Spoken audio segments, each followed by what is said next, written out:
Hello friends welcome my channel आज मैं ये रास्ता गई आसो ऊरते थका नाहबारी जामुगुरीहाट नाहबारीत एट मंदिर आছিলে সেই মন্দিৰটোত मैं সেয়া এভাগ লৈ যাওঁ বুলি সোমালোঁ।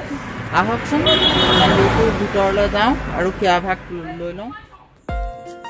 মই এতিয়া মন্দিৰৰ বাহিৰত আছোঁ। এতিয়া আমি লাহে লাহে সোমাই যাম। এই মন্দিৰটো আপোনালোকে যদি তেজপুৰ টু বিশ্বনাথ ৰোডত যায় আপোনালোকে নাহবাৰী চৈবে চেণ্টাৰ ওচৰতে পাব। এইটো মন্দিৰ নাগেশ্বৰ মন্দিৰ ধুনীয়াকৈ বনোৱা হৈছে, বেছি দিন হোৱা নাই বনোৱা। মই এতিয়া ভিতৰলৈ সোমাই গৈ আছোঁ। ইয়াতে ঘণ্টাটো সজাওঁ আৰু এয়া চাওক ভিতৰৰ দৃশ্যটো। এতিয়া আমি ভিতৰতে সোমাই যাম আৰু তেওঁৰ পৰা অলপ আশীৰ্বাদ বিচাৰিম আৰু ইয়াতে থকা পূজাৰীজনৰ পৰা ইয়াৰ সবিশেষ তথ্য আমি লওঁ। ইয়াত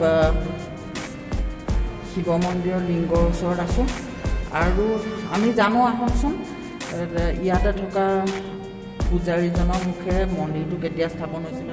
মন্দিৰটো কেতিয়া 2002 চনত স্থাপন হৈছে 2002। এতিয়া আমাৰ তেতিয়াৰ পৰা বুলি নাগ ওলাইছিলে। ইয়াত 3গৰাকী নাগ ওলাইছে।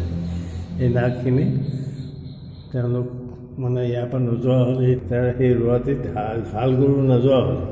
পিছত হাল গৰু নোযোৱা হ'ল এই নাগকেইজন মানে তাতে আছে দেখি গৰুৱে দেখি ভয় খায় আৰু তাৰপিছত ৰাইজ গোট খাই পেলাই দেখিলে যে এজন এজনকৈ দেখিলে যে চবেই নাগখিনি সদায় ওলাই থাকে একেঠাইতে, দহ জেগা একেঠাইতে ওলাই থাকে। তাৰ ফলত তাৰপিছত সেই নাগৰ টুৰ্ণামেণ্টে হৈছিলে হেৰিয়াত এইখন চৰকাৰী স্কুলৰ কোনোবাই আনি পেলাই ইয়াত ধ্বজা আনি দিলে, ধ্বজা পুতি দিলে। এই তেতিয়াৰ পৰা বুলি আৰু ইটা ৰাতিপুৱালৈ ইটাই হাতৰ পৰা দিছোঁ পৰাকৈ ইয়াত পঢ়িবলৈ ল'লে। ইটা পঢ়ি তেনেকৈ এই মন্দিৰ এতিয়া বৰ্তমান মানে হেৰি হৈছে, ডাঙৰ হৈছে আৰু একদম প্ৰমাণিক ডাইৰেক্টকৈ ইয়াত আছে।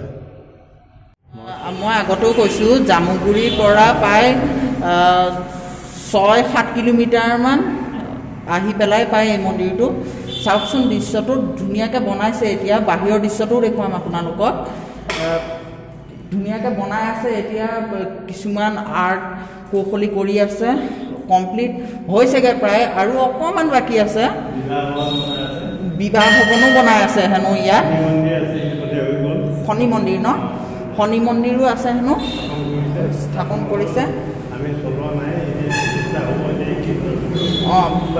ব'লকচোন আমি এইফালে বাহিৰৰ দৃশ্যটো দেখুৱাই আহোঁ।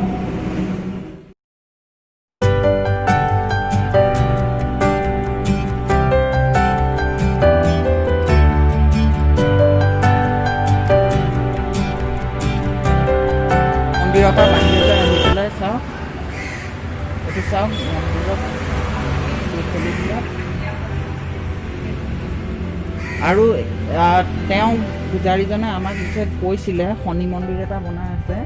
এইটোৱে শনি মন্দিৰ। এতিয়ালৈকে ভিতৰত একো প্ৰতিষ্ঠা কৰা নাই। এইটো কমপ্লিট হ'বলৈ অকণমান বাকী আছে।